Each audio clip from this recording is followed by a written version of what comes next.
I'm Dumcius, and this is the Codcast, Commonwealth Beacon's podcast about policy and civic life here in Massachusetts. Today, I'm joined by Mike Kennealy, a former economic development chief who hopes to run against Maura Healey for governor. We discuss how he entered state government, the immigration crisis, and what it's like being a Republican in Massachusetts. Mike, thanks for being here. Thanks very much. Great to be here. Glad to have you here. I want to say the first time I met you was in the hallways of the State House. Jay Ash introduced us. Yes. Your predecessor. Right. And I believe we shook hands, and I said, "Oh yes, no, I know you. I've FOIA'd your emails," which Jay Ash finds a very funny story. I mean, it was true. I remember that well. I think that was the press conference where I got announced as the new secretary, if I'm not mistaken. So, I think it might have been a little bit afterwards. Okay, fair enough. It was definitely. I used to prowl the halls quite a bit, and it was always fun to run into cabinet secretaries. I appreciated your folks. Typically did not run away from me, so I cannot speak to other cabinet chiefs, but I always appreciate you guys were always great to see you there. Yeah, absolutely. So tell us a little bit about your time, both as Jay Ash's deputy, and then you coming into the role. Yeah, look, I had the privilege to serve all 8 years in the Baker administration, the first 4 years, and all within the Housing and Economic Development Secretary. So the first 4 years, Assistant Secretary for Business Growth. And the focus there was on business development, economic development projects around the state, basically helping employers expand in Massachusetts. And then I had the good fortune to be named the secretary in the second term to succeed Jay. So one of Governor Baker's 9 cabinet secretaries, responsible for everything we did around housing and economic development. And I loved the job. It was an incredible job. It got me around the state a lot. I think I went to 151 cities and towns. We were all about collaborating with business and government and community leaders all around the state. And so responsibility for what we did around housing, the innovation economy, small business support, building infrastructure, making sites ready for development in our communities, partial responsibility for our efforts around workforce skills. But it was just an amazing job, and I love doing it. What was probably your proudest accomplishment in that role, you think? Like one thing I'm really proud of is the creation of the One Stop for Growth. And when I came into office as secretary, I realized we had, in this case, 13 different programs to support our cities and towns, our MassWorks programs and others. And they were a little bit hard to access in my view. So 13 different programs, 13 different applications, all in different timetables. And we realized this presented a challenge for our cities and towns to access multiple of our grant programs to help facilitate a project they wanted to get done. And we thought, let's create a single front door for these programs and make it easier to work with for our cities and towns, and let them come to us early in the process, and rather than just apply for a grant for something, come to us and say, look, here are our high priority projects in our community, and help us find a way to get those done. And so what we did was take this disparate set of programs and create a single front door and a much more collaborative way to work with our cities and towns. I'm really proud of that, and we got a lot of good work done through that effort. I'm really proud of the efforts that I co-led with the Lieutenant Governor to reopen the economy after COVID. Governor Baker put us in charge of the Reopening Advisory Board. We convened, I think it was like 75 hours of Zoom calls over a period of a few weeks with all kinds of stakeholders, business groups, community groups, municipal leaders, and others.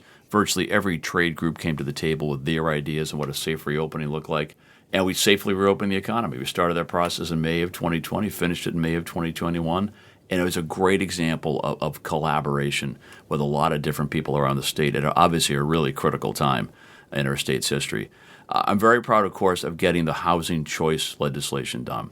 And that was a multi-year effort by their Baker administration to lower the local approval threshold to get new housing done in our cities and towns from a 2/3 supermajority down to a simple majority. And that was consistent with our view of the housing problem, which is we had to produce a lot more housing, but it has to be in collaboration with our cities and towns.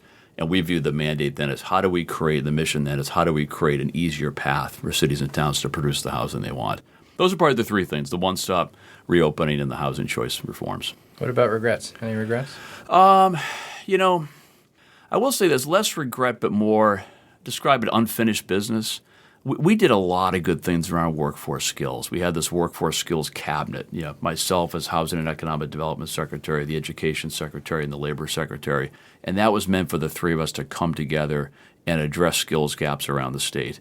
And we had this idea we'd have regions of the state and have regional plans and try to figure out, what are the needs of industry by region, what are the training providers, how to create better alignment. It was really good work, and I'm very proud of some of the things we did there around our investments in vocational technical high schools, for example. I think there's more to be done there, though. We spent a lot of money as a state on workforce skills, and I think that you could have some of the same discipline around a one-stop approach to make those programs easier for companies to access. And I think there needs to be more measurement of outcomes. So what I would want to do as governor is take a hard look at that again and really figure out which programs are working, which ones aren't. How do we make them even more robust? How do we make them easier to access for our employers? You didn't mention an MBTA Communities Act. Is that not a regret, or is it kind of in the middle of how do you feel about that? I think the current administration's not handling it well. It was not our idea. It was a creation of the legislature. They came up with the idea. They wrote the legislation. They passed it. And so it was not a Baker administration idea. Our idea was housing choice, just create an easier path for cities and towns. But the governor didn't veto it, though. He signed it with as part of the package. And then it was incumbent on us to figure out what the compliance guidelines look like. And so we looked at it and said, generally, we're not in favor of mandates. How do we take this, what is a legislative mandate, and make it a flexible tool in the toolbox for our cities and towns? So our effort was to make the compliance framework as flexible as possible. And I think we largely achieved that. But I feel like in the current administration, that has not been the approach. They've really kind of doubled down on mandates and threats and lawsuits versus really listening to what's happening on the ground for the cities and towns that are struggling with this one. The High Court did rule that it is enforceable. So is it? Are you viewing it as something a little bit more flexible, like dry clean only or something like that? Like you have the little tag on the clothing, like you don't have to really do this. The most important thing you can do as a public servant, as a leader, is listen. Get out there on the ground and listen to the people and listen to their concerns and be responsive to it. And that, again, that's how we viewed housing development in the Baker administration, how I view it. It's got to be a team sport. It's got to be collaborative. You got to listen. That's the most important that you can do it in any policy area. But in this one in particular, where it has become contentious, get out there in the communities and listen and learn. You're not saying repeal it or anything like that, right? You're kind of saying like pull back on the stick approach? Yeah. I mean, get out there, listen to real concerns, and try to respond to them. Absolutely. So obviously Governor Healy's running for re-election in 2026. She's going to run as a Democrat.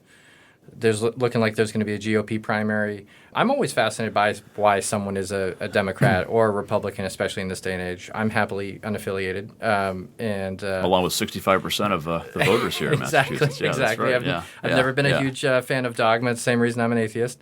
So I'm always curious about why someone signs up with a party. So what brought you to the Republican Party? Why did you sign up? Yeah, it's a great question. Look, I think I look at this over a very long period of time. What has each party stood for? And in my view, over a long period of time, the Republican Party has stood for limited, effective, accountable, and more innovative government. We've stood for free trade, strong economic growth, strong defense at the national level, and a preference for local solutions. So that, I think, is a broad philosophical context that I relate to. And if you look at the platform of our campaign, it really maps pretty well to that. So we're talking about affordability. We need a state that everyone can afford to live in. We're talking about just better government, more transparent, more efficient, more accountable government. And we're talking about opportunity, great economic opportunity, and the ability for our citizens to access those opportunities. And so that's how I look at it. There's this broad philosophical context, and that has informed how I view the job as governor, how I view what I want to get done. And that's what our platform is, affordability, opportunity, and better government. It does seem like that there has been a broader shift away from the Reagan era to something where free trade, at least in a fairly strong part of the GOP, is now viewed not so well. I mean, tariffs are now part of the discussion in a way that they weren't before. Yeah, fair enough. Look, I've always been a free market guy.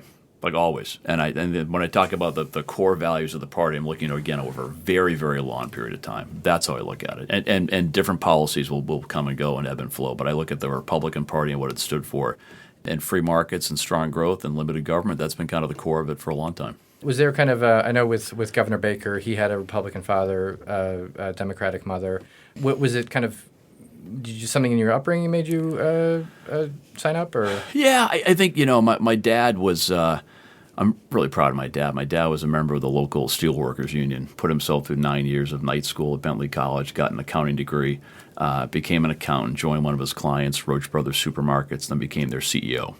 Oh wow! So I grew up with a dad who went from the factory floor to the CEO suite and ran kind of the ultimate Main Street business, right? A grocery store. And so thinking about our Main Street businesses and our communities and what their needs are, what their opportunities are, That definitely informed my philosophy around being a Republican, for sure. Absolutely. So obviously there's the national GOP and then there's the state GOP. Yeah. Do you kind of view yourself in the mold of a Charlie Baker Republican, or how would you describe yourself?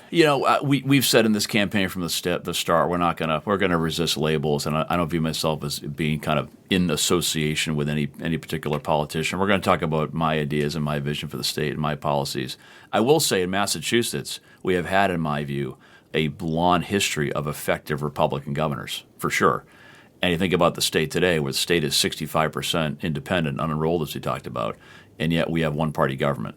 And I don't think that serves us particularly well. So I do view this kind of, in addition to the broader philosophical context of what the Republican Party stood for, I look at our tradition in Massachusetts of having a lot of effective Republican governors and wanting to get back to that for sure. Have you talked to Governor Baker about? I mean, he's run 3 times. He's obviously been in state government for a long time. Has he given you any advice for the campaign trail? He's been a great mentor of mine for years. I mean, interesting story. I got to know him in his first campaign for governor. Like, I joined his finance committee in the fall of 2009. He's been a great mentor and my boss, for years. And when I was deciding to go into public service full time, he was the first person I went to go see for advice in 2012. And I said, I'm leaving private equity to go do public service for the rest of my career. What should I do? And his idea was go up to Lawrence and work on the turnaround of the public school district. And he likes to tell that story. I think he also says, I can't believe you did it. And I did. So I spent 2013 and 14 up in Lawrence working on the turnaround of the schools. But he's been a great mentor of mine for a long time. And what made you take the deputy? Because I believe it was you worked with the receiver. With Jeff Riley, yeah. With Jeff Riley, and then you went to work for Jay Ash. What made you make the jump there? What was kind of just economic development is always something you've been passionate about?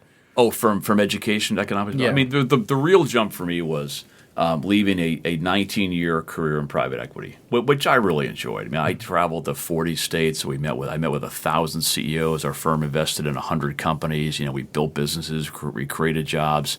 Got to really understand the power of free enterprise around the country. It was great work, but I decided personally at age 45 what I wanted to do for the rest of my career was be in public service and to serve the people of Massachusetts.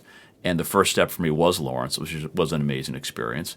And having known Governor Baker through his first race, when he got elected in 2014, I knew I wanted to go join the team. So we figured out the best place for me to land in the administration, which was economic development in that case. So I view it more as that the big jump for me was private equity to public service in early 2013.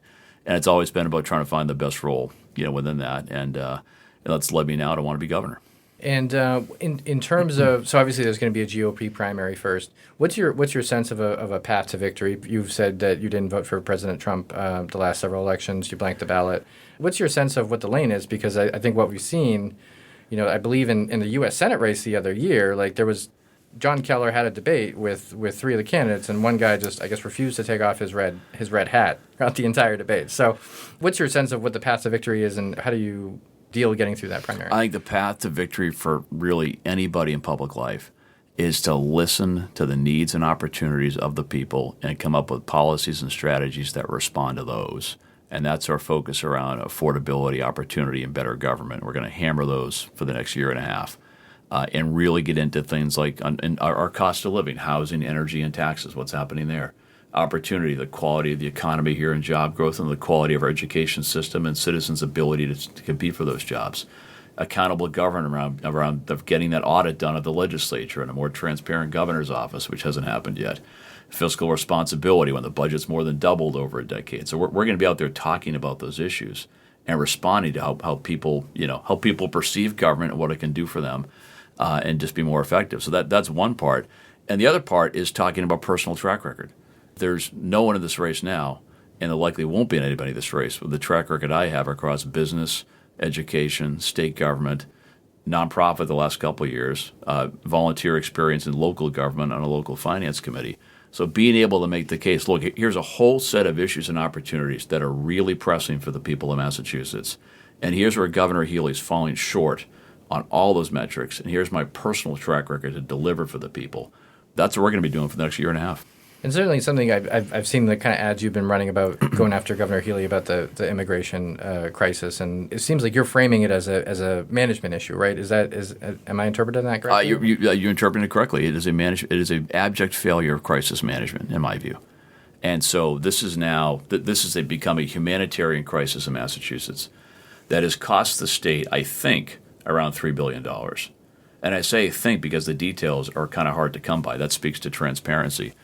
But this is a situation that just got out of control. And I think in any crisis, you have to address the root causes early and aggressively, and then manage it as effectively as you can, and be transparent about what you're doing. And I think in all those measures, I think Governor Healy's failed us on that. So we now have a very expensive humanitarian crisis in Massachusetts, and some truly awful incidents that have happened in these shelters. So yes, that is something we're going to talk about.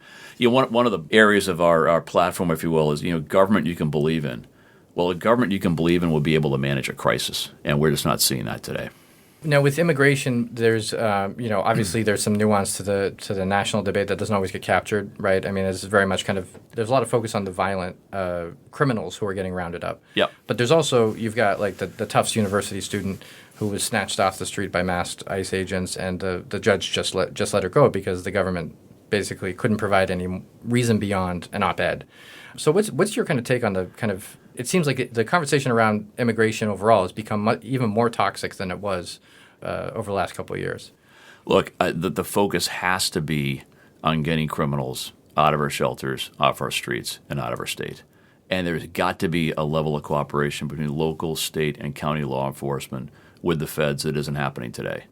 The Lund decision back in 2017 just has to be addressed. We need that level of cooperation. And that has to be mission one, getting criminals out of our shelters, off our streets, and out of our state.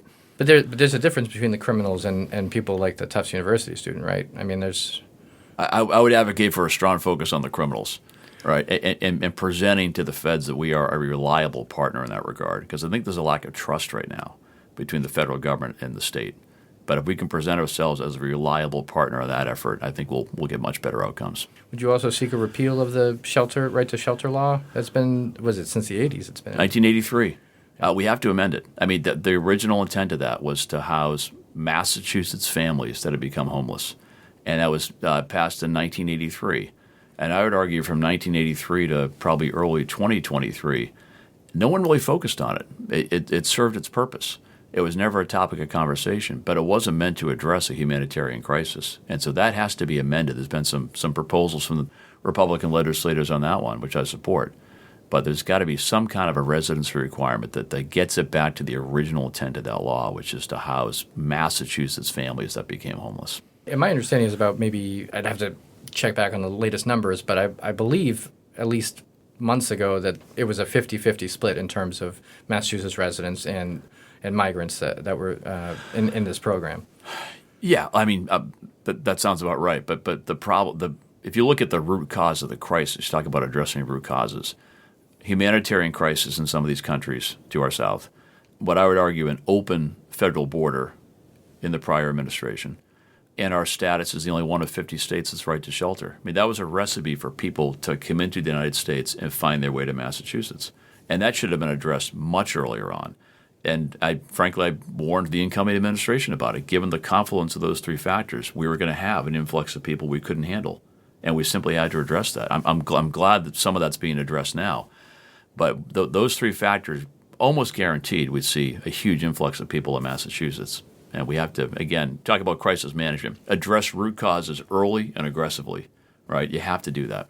You mentioned transparency as a big issue. Obviously, as a reporter, I love filing public records requests. I remember. I mean, and for me, it's just even if it's not necessarily a fishing expedition. What I've sometimes found most interesting is not necessarily a nugget of news, but I see how a secretariat or a city hall department works. Yeah. Because it's very insightful, and I know. I mean, reporters get the most attention for their public records requests, but I know lawyers and lobbyists also make them because they've got clients and all that. Yeah. But how? So you say you want to put the governor's office under the open records law. Day one.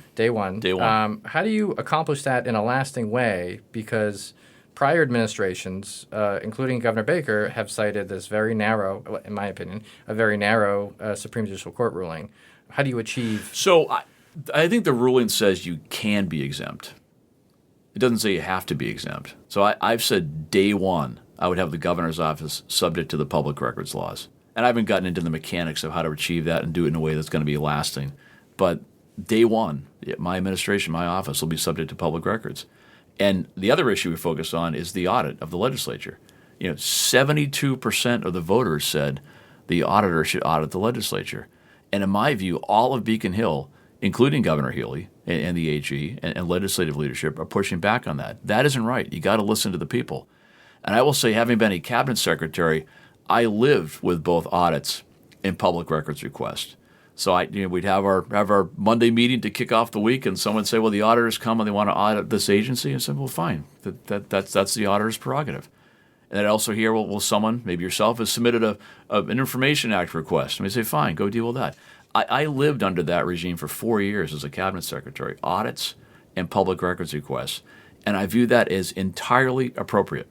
That's the way government should work. And I never viewed it as an impediment to getting the people's business done. So in my view, there's no excuse. If that's what the people want, the people have expressed that about the auditor, right? And then public records functions across lots of other areas of government. I don't know why the governor's office ought to be exempt, but that's a day one issue for me. Day one, if the auditor has not prevailed in getting the will of the people to prevail, I'll support the auditor to do that. And day one, the governor's office would be subject to public records law. What do you think the legislative audit would uncover once it's we done? don't know. That's the point, right? We don't know. I mean, it could be very underwhelming. I mean, I'd love to dig into it as much as anybody, but it's also kind of you kind of don't know what you're going to get. I mean, the people who do know. It's kind of the point, right? I mean, look, how often does 72% of the people agree on something, right? Mm-hmm. The people have spoken. Again, I'll come back to what I said before. One of the most important things you can do in public life is listen to the people, and the people have spoken on that one.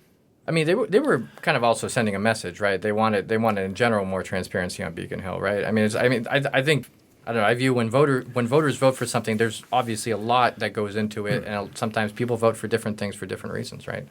I think for Diana DiZoglio, it was quite the victory. I mean, she's kind of in many ways already won because she's got the 72% backing her. Obviously, she's at some point going to have her eye on higher office. So I think it's really easy to get into the personalities and the politics and minimize what the voters said. I'm not saying you're saying that, but I've heard that from others, okay? Sure. The voters have spoken. That was an up or down question, which I voted for, and I donated to the ballot campaign personally, okay? So it was an up or down vote, yes or no. The 72% said yes. So that should be honored. Sure. I will say on the personalities note, I something that always struck me was that Senator Elizabeth Warren and Charlie Baker, the one thing they agreed on was people are policy, and personalities can be policy. So I'll just that was kind of my observation from watching the two of them. So we're getting close to the end of time here. You wanted to talk a little bit about affordability, yeah, and kind of what does that mean? Because it obviously there are people leaving the state, yeah, but it's not necessarily the millionaires. It's middle class people. People are leaving the state because they simply can't afford to live here. And I've been here almost my entire life. I intend to be here the rest of my life.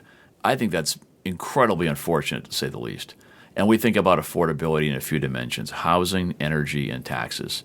Housing, we've been in a housing crisis for a long time. We have to produce a lot more housing, but again, it's got to be in partnership with cities and towns and not through mandates. Energy, I don't think Governor Healy has an energy policy. I think she has a climate agenda, which makes energy more expensive. And we have to find realistic solutions to that problem, more energy supply. The governor's bragged about shutting down natural gas pipelines, and our utility bills are stuffed with special charges to facilitate clean energy. I think that's wrong. We need to bring down the cost of energy. It's a real competitive disadvantage for our businesses, and it's a pain point for our consumers. And taxes, we got to cut taxes. But the governor keeps proposing new forms of taxes, whether it's candy, prescription drugs, higher taxes at the local level, reducing charitable deductions. So we have a major affordability crisis here. So we have to get after that. The other thing we spent a lot of time talking about at the campaign is opportunity, a great future for everybody. And I mentioned my work in Lawrence Public Schools. I was really proud to be part of that team for 2 years to work on the turnaround of the school district. And we did things like, cut the size of the central office bureaucracy by 40%, put the money in the classrooms, and introduce innovative new programs and bring parents and teachers and community members together. And the kids in Lawrence now have a much better future.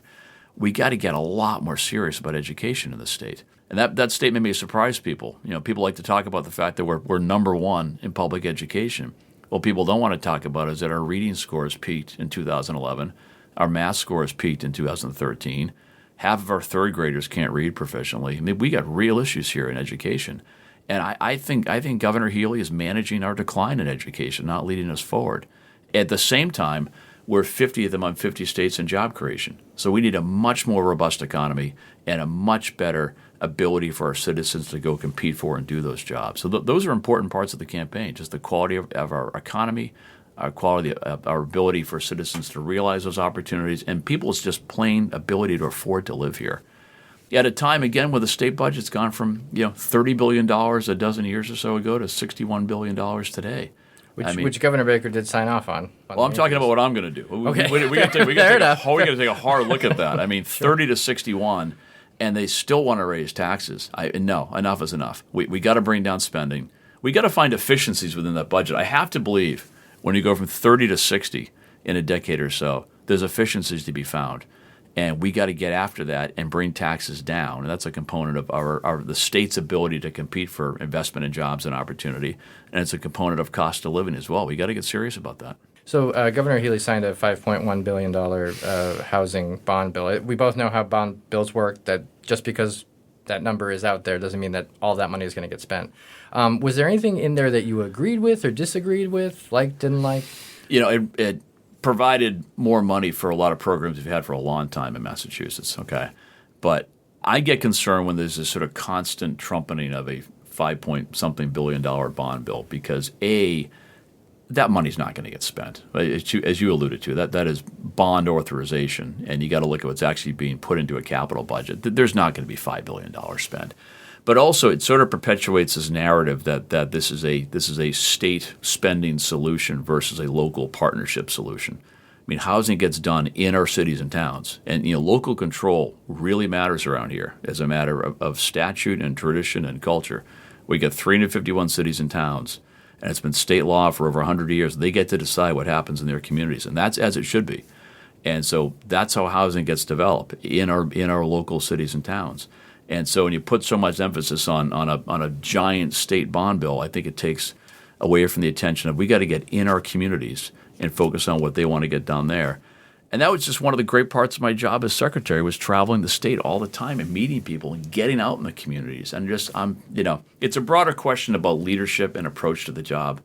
I'm not seeing this today from Governor Healy, this idea to constantly be out there, meeting with people in our cities and towns and having this relentless approach to getting things done. Well, I always love to ask about media diets, whether it's books or news outlets. What do you enjoy reading every day, or what sites do you log on to every chance you get? My daily reading diet is the Globe and the Herald for the local newspapers. Mm-hmm. It's CommonWealth Beacon every single day. Thank you. That is the truth. I'm not just saying it's not saying that. And Politico and Master List. Sorry to name check some of the competitors, but that's what I read every day. We're all friends. And the Wall Street Journal, I read every day. I'm a subscriber, yeah. And there's one private equity newsletter called Term Sheet, which I read every day, which is updates on my old industry and private equity, what's happening there. Is that the Dan Primack, or am I thinking of? He did that years ago. Yeah. Massachusetts guy. I believe he's in Southborough. So. Is he? Okay, I think so. Okay. I think so. Well, he's in Axios now. But yeah, no, it's always fascinating to read. Any kind of national review, anything like that, or? No. That's what I read. All right. Well, thank you very much for joining us, and we hope to have you back again soon. Great. Thanks so much. Great to be here. Thanks again to Mike Kennealy for joining me on the podcast, and thank you for listening. I'm Dumcius. Our producer is John Gee. Please leave a rating or a review wherever you're hearing this now. And please feel free to email codcast@commonwealthbeacon.org if you ever want to get in touch directly. We'll be back in your ears next week.